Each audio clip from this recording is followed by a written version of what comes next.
If you're into your health, you probably started buying organic. And you may have seen stores like this pop up all over Bangalore. The brand, Organic Mandya. Today, I'm on my way to Mandya, which is between Bangalore and Mysore on the highway, to talk to the founder behind Organic Mandya. I want to talk to him about why he started this brand after leaving a career in engineering, why organic farming, what it's doing to the livelihoods of farmers, and how it might be helping with the climate. Join me for the climate conversation, and I will enjoy this.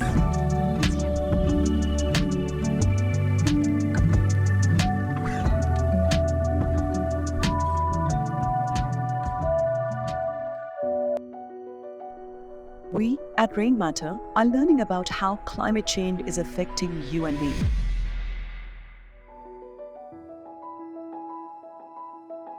And more importantly, what we can do about it. Join us as we speak with people who are working on solutions for India. Welcome to the Climate Conversations.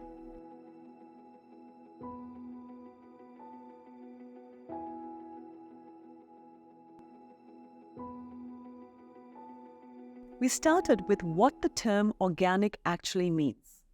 Anything which thrives with the help of organisms is called organic.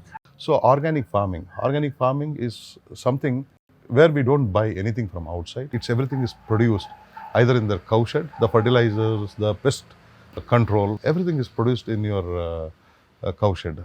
It's important to understand that chemicals such as fertilizers and pesticides were introduced into agriculture the world over to increase yields. Dubbed as the Green Revolution, the third agricultural revolution began in the developed markets in the early 20th century and spread globally till the late 80s. The yields did increase, but arguably at the expense of dependence on foreign seeds and chemicals, and clearly at the cost of environmental damage. Madhu explained how all this led to monocropping, which is bad for the soil. So if multiple crops are there, each crop takes one type of input and gives back different type of output.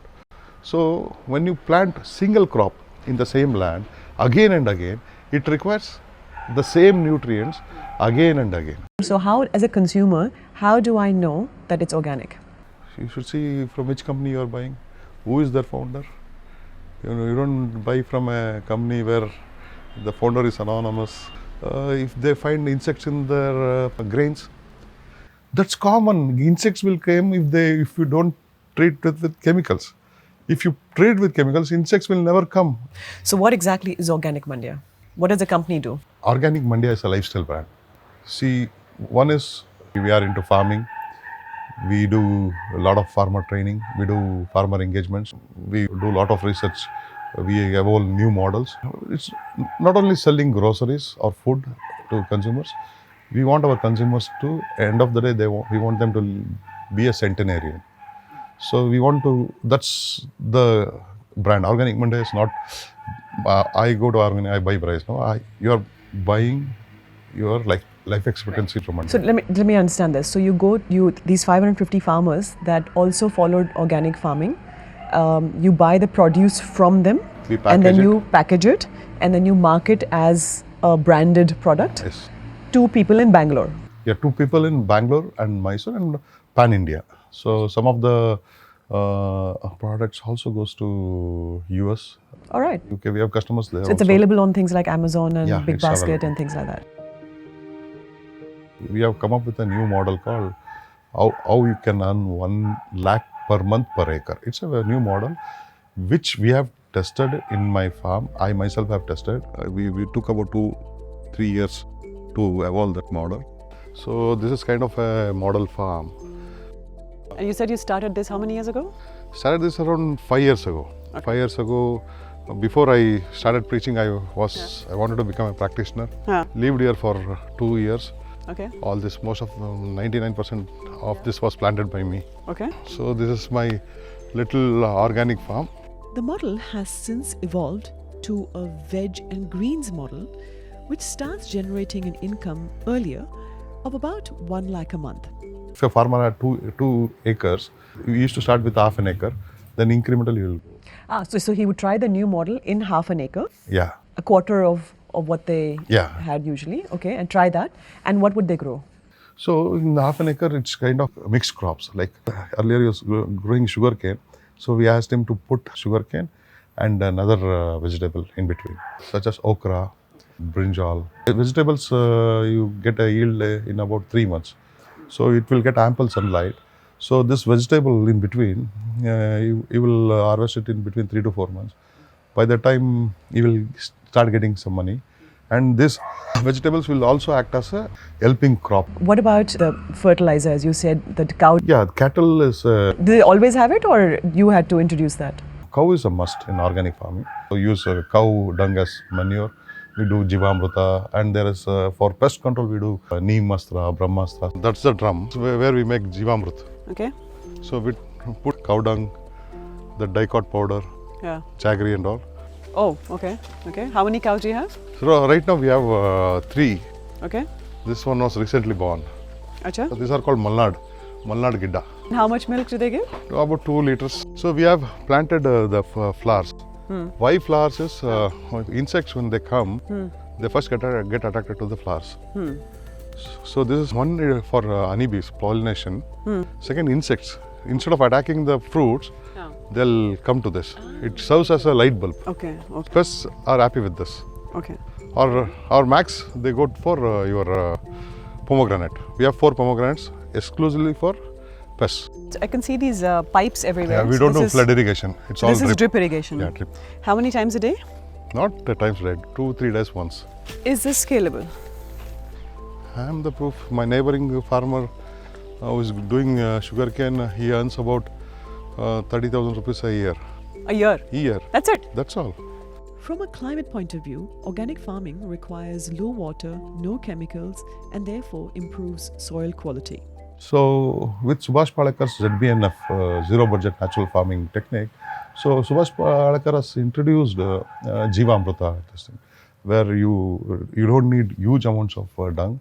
With a little amount of cow dung, you can fertilize large areas of land. So what Subhash Palekar says is, 1 cow is sufficient for 30 acres of land. See, my 1 acre farm, it produces, it has about 650 different types of crops. We have forest trees, we have fruit trees, we have green vegetables, we have vegetables, we have everything. So it produces at least 4 to 5 lakhs of income per annum, while a regular chemical farmer doesn't even make 20,000 rupees in a year. We are doing that per month. We finally got to discussing how farmers would sell this organic produce. And he set up Organic Mandya as a private company to help market the produce. Initially, it was kind of a self-help group. We were learning. And so once we started producing, then the time came where the farmer started asking, where should we sell this? I don't want to sell it in a regular market at a regular price. I have taken care of this. I have not put anything, and I don't want to go and sell in the market. So that's when the thought came, like, let's form for this sales platform for this farmers. That's when we started a private limited organization. When was this? That was in 2015. Okay. We came here not to make money. We want to give solution to the farmers. But instead of just giving us the produce, they'll start doing some value addition to the product. So we wanted to be right in front of that. So Sorry, who is going to do the value addition? we wanted farmers. Instead of giving rice, if you can clean it and give, the prices will be more. If we are selling right in front of them, where we sold, they will get an idea. They'll get the price point. Farmers then sell their produce to Organic Mandya, delivering it to this central processing unit. The facility allows some value addition, but mostly it's used for cleaning, testing, and packaging. As soon as we enter, we see this screening area. Here they check for the quality. If it is not right, they'll send it back. The produce is then cleaned manually for small stones or insects. It's then cleaned again with a machine before being put into cocoons that cuts off oxygen for any larva. Once the orders come in from the stores, the produce is packaged into smaller packaging. The packets are filled with nitrogen again before being sealed, while some products are shrink wrapped. The common packet then gets printed with the produce name. Liquids such as cold-pressed groundnut oil are filled manually into plastic bottles for now. This will change into glass very soon. The lab then does spot tests, but Madhu is confident that the village ecosystem is much better because the farmers tell on each other in case anyone is adopting non-organic practices.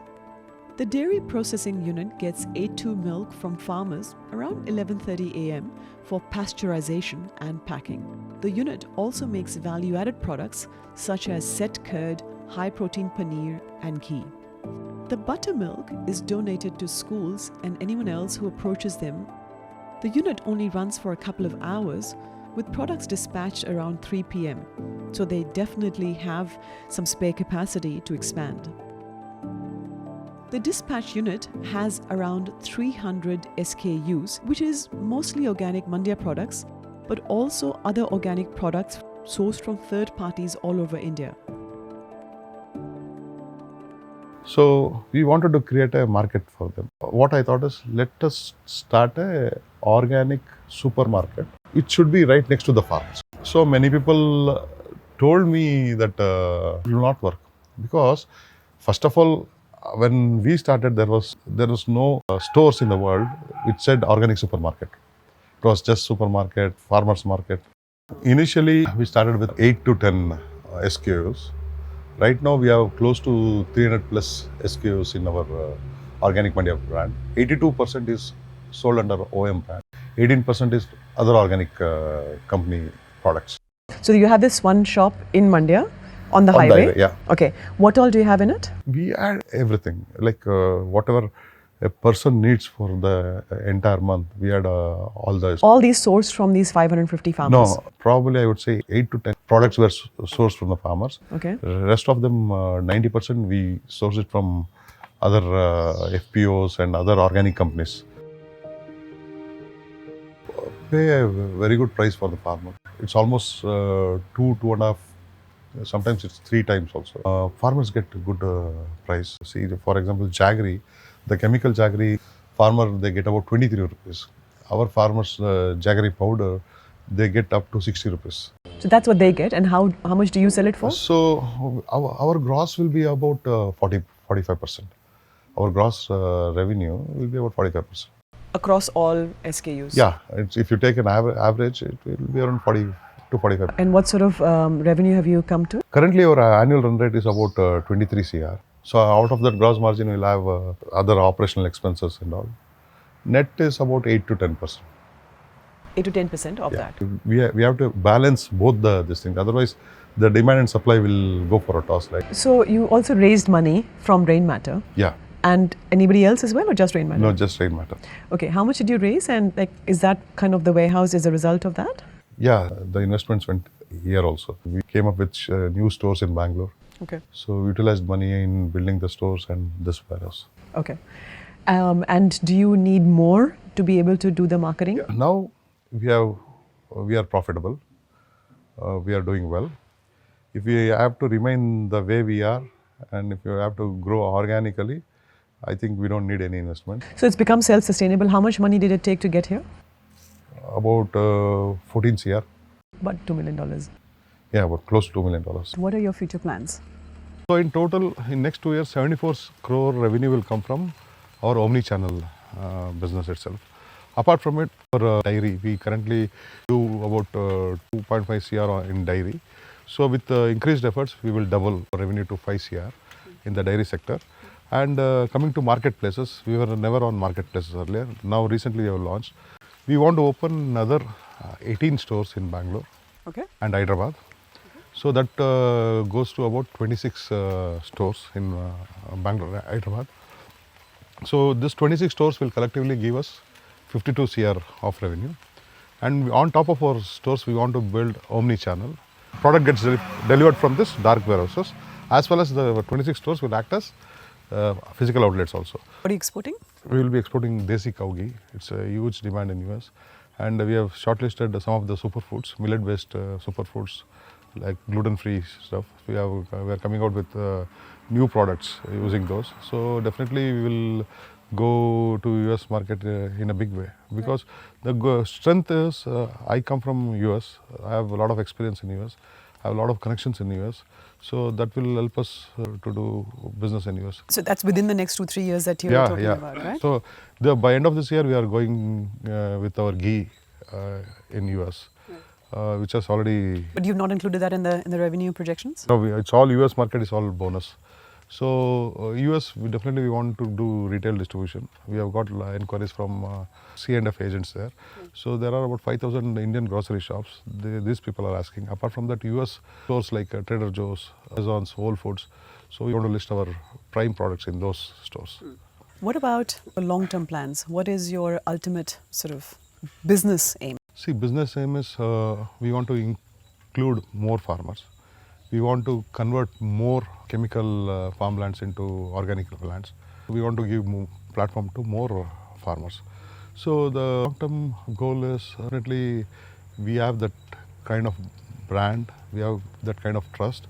Definitely in few years from now we will be the most profitable organic unicorn in India.